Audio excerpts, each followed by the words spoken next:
Christian Basics Lesson 14. Woo! Fourth commandment. Woohoo! Honor your father and mother. Paul points out, St. Paul, remember, wrote the New Testament. He points out that the fourth commandment is the first commandment with a promise.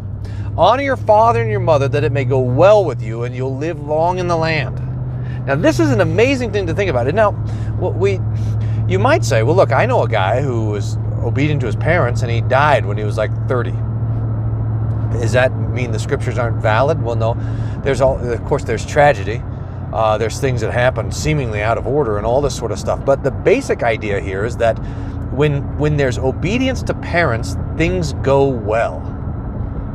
It is better for a family and for a country and everything if you honor your father and your mother. And if things are falling apart, it's really, and it's an amazing thing to think about, isn't it? If things are falling apart, it's because the family's falling apart. I mean, we just do these statistics. I don't know, someone can look up and put links to these statistics, but you see these reports all the time, is that like the majority of people who are in prison don't know their dad. I mean, that's just to think about. Now think about that. They didn't dishonor their father because they never knew their father. That's an impossible situation to be put in. It's become so difficult when that family structure starts to break apart, then all the stuff starts to fall apart. So here at the very beginning of the second table of the law, which has to do with our love for the neighbor, God has put honor your father and your mother right at the beginning, that father and mother are to be held in esteem, not because they're esteemable. Hopefully they are, but maybe they're not. But they're to be held in esteem because God commanded it. So the explanation of this commandment, by the way, so Luther gives an explanation to each of the commandments, and we've been talking about them, and then they're in the notes also for this. But remember the first commandment, you should fear, love, and trust in God. But in all the other ones, we should fear and love God. Trust is left for the first commandment.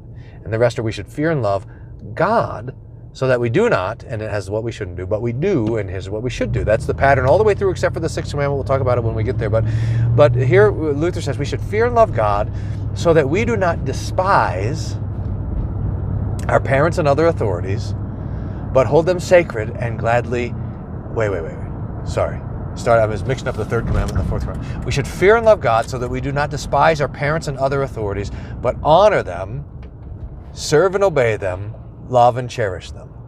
So that these 5 things are what's due to parents. But listen to the first part. We should fear and love God so that my love for my neighbor grows out of my love for God. There's a tendency, I've heard this amongst some theologians, where they talk about how we live in faith towards God and love towards the neighbor, which is true enough. Faith towards God, love towards our neighbor. But we do have a love for God. The commandments are first having us love God and then showing us how. We love God by honoring His Word. We love God by praying. We love God by, in fact, honoring our father and our mother. So that we're honoring our father and our mother not because they're honorable. Again, hopefully they are. And if we're fathers and mothers, we want to be honorable fathers and mothers. So it makes it easy for the kids to honor us. But we're not doing it because they're honorable. We're doing it because God said so. So that our lives begin with this command of God.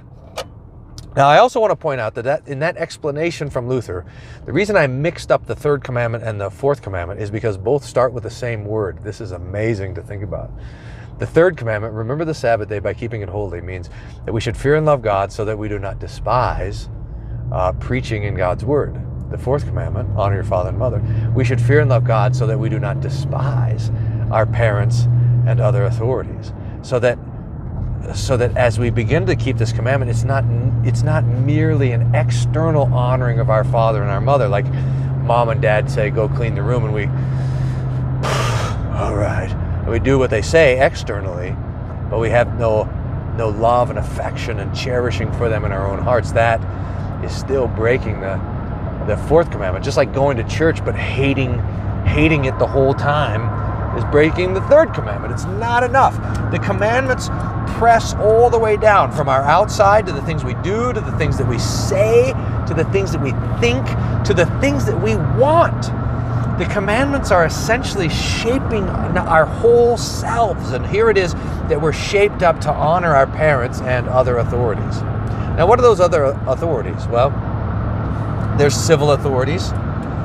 So we want to be obedient to rulers. Paul talks about this especially, like, for example, in Romans 13, where he says, honor the emperor.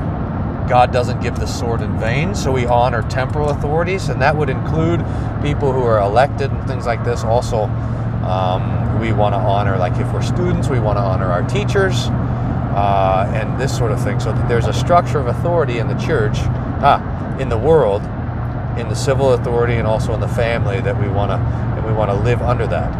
Now, our world, the vice of the fourth commandment is rebellion, and our world loves rebellion. In fact, I mean, I love it. To think how I'm gonna, rules are made to be broken.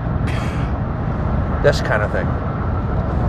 We have this tendency to be rebellious against those put in authority over us, but here the fourth commandment is teaching us that there's a virtue in honoring those in authority over us and submitting to their authority over us.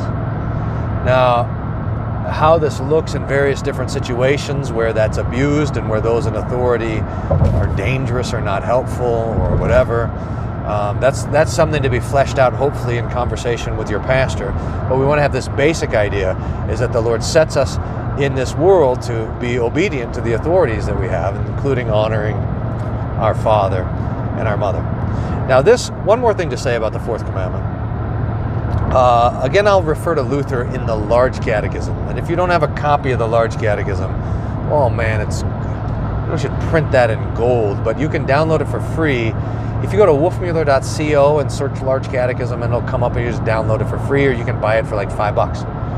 And everyone should have like 5 of these hanging around, like one in the car, one in the office, one in your living room, one in your bedroom. You should just have a Large Catechism laying around everywhere you go.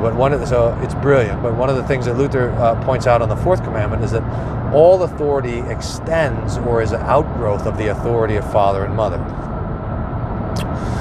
So that our civil society is basically an extension of the home. And it works like this. I mean, just to have an example of it. If I want to teach my kids chemistry, it just so happens that I don't know chemistry. I know you guys are surprised. You've seen me engage in incredible academic, scientific conversations on this channel, but I kept changing my major all through college to avoid taking chemistry. In fact, I took like 3 AP physics classes in high school so I wouldn't have to take chemistry. I don't know how I got. Anyway, I don't know chemistry. Just as a fact of life. So if I want my kids to learn chemistry, I'm going and finding a teacher who knows how to do it, and that happens enough that you have a school. But the school is an extension of the home. It's the parents' job to teach the children, and if they want to delegate that authority to the school to do it, they can do that. But it's a delegated authority that belongs essentially to the parent. The same sort of thing if I want to protect the kids, but look, all these people are gathered around with Scud missiles and stuff, so I can't protect them. So all the parents gather around and they have something like a nation with borders and an army and things so they can protect the children. So that all of this authority, the authority to wage war, the authority to put people in jail, the authority to build roads, and all of this, it's an extension of the authority that God gives to Adam and Eve and to fathers and mothers. It's very important, because the state always wants to think that no, we're in fact in charge. No, you are authorized to exercise the authority of the family, and that's the Bible's and Luther especially is genius on this, is basic understanding of government as an extension of the family. So there's a few thoughts on the fourth commandment. We're teaching Christian basics. That's lesson 14. All right, there you go.